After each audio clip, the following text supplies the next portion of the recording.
It just gets worse for Disney and Marvel, and at this point, there is no saving them. We are now having Ike Perlmutter, chairman of Marvel Entertainment, and when it comes to Marvel Entertainment and Marvel Studios, they are two separate entities. And Ike Perlmutter was also the one who tried to get Kevin Feige fired because he saw the way he was handling the company and wanting to add in more diversity and representation for Marvel. But of course, the firing of Feige never happened, and yet Ike Perlmutter being moved to a whole different sector, and he essentially was the one who was a visionary executive for Marvel all the way back in Phase 1, establishing Marvel and its path forward. But of course, they don't want him who brought success to the company. Absolutely not. That is blasphemy. So Disney is firing Ike Perlmutter alongside laying off 7,000 other workers. As we went to the article, Isaac Perlmutter, the famously frugal Marvel Entertainment chairman who unsuccessfully worked to shake up the Walt Disney Company's board in the past year, has been laid off as a part of cost-cutting campaign. I mean, of course he wanted things to change, especially with the board of directors. You can't forget that Ike was the one who sold Marvel to Disney for $4 billion and was promised to have a powerful position within the company. Well, Kevin Feige would take over once Ike wanted him to be fired, but Bob Iger didn't allow that to happen and switched him over to Marvel Entertainment. As we continue on, Disney confirmed the move. Mr. Perlmutter, 80, was told by phone on Wednesday that Marvel Entertainment, a small division centered on consumer products and run separately from Marvel Studios, was redundant and wouldn't be folded into larger Disney business units. According to two Disney executives briefed on the matter who spoke on the condition of anonymity to discuss a sensitive personal matter.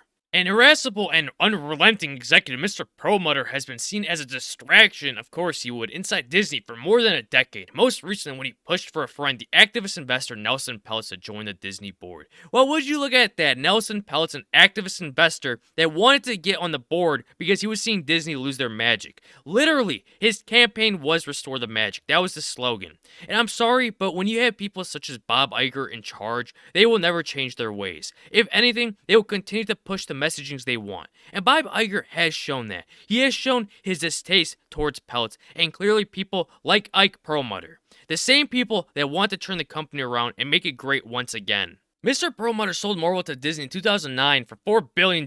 He gained control of the superhero company in the late 1990s and greatly expanded its merchandising business by licensing properties like X-Men and Spider-Man to movie studios. And for those that don't know, Marvel was on the brink of bankruptcy, and they've had that happen multiple times, but Ike was the one who took control of the company in the late 1990s and turned that whole company around, and would end up selling to Disney for $4 billion, as we just said. If that doesn't say something in how well of a businessman he is, I just don't know what does then. These are the people these companies should be wanting, but instead we're getting more people such as Kevin Feige and Victoria Alonso, who was fired for a breach in contract rather than her mismanagement in handling Marvel's VFX. That should say a lot, as they are the ones that take those important positions away from people that actually deserve them.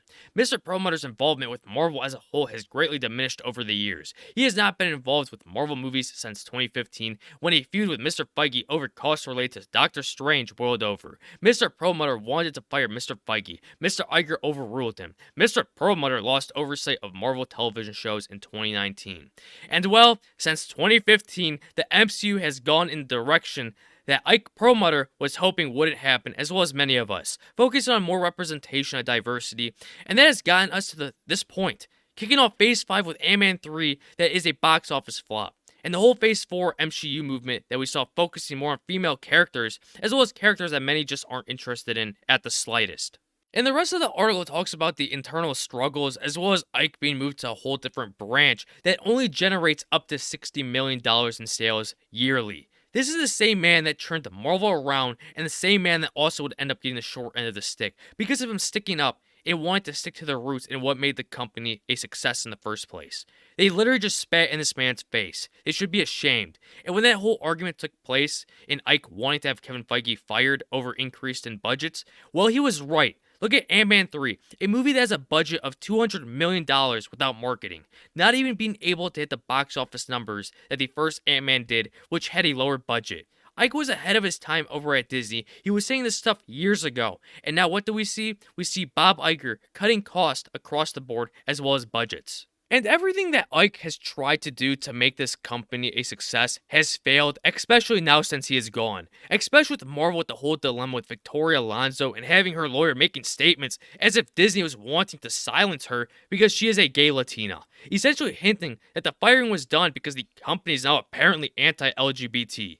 And that was the more progressive side that we saw. And now with Ike Perlmutter gone, essentially having the opposing views that Alonso had, and not wanting to force representation and diversity within Marvel. And well, he is also now gone too, which was something that many weren't expecting. And for all the hopeful individuals out there that thought with the firing of Alonso, who wasn't fired for her pushing her agendas, but rather her breaching contract and incompetence within Marvel, that things were seeming to look brighter for both of the companies. Well, it isn't. Nothing will be changed. Bob Iger and Kevin Feige will continue their ways. And when Iger does ultimately step down as CEO within these next upcoming years, I'm sure that he will find a suitable replacement to continue what he has started. And with Ike gone, there is literally no opposition for Iger as well as Kevin Feige. They have their free will to do as they please and continue to ruin both Disney and Marvel.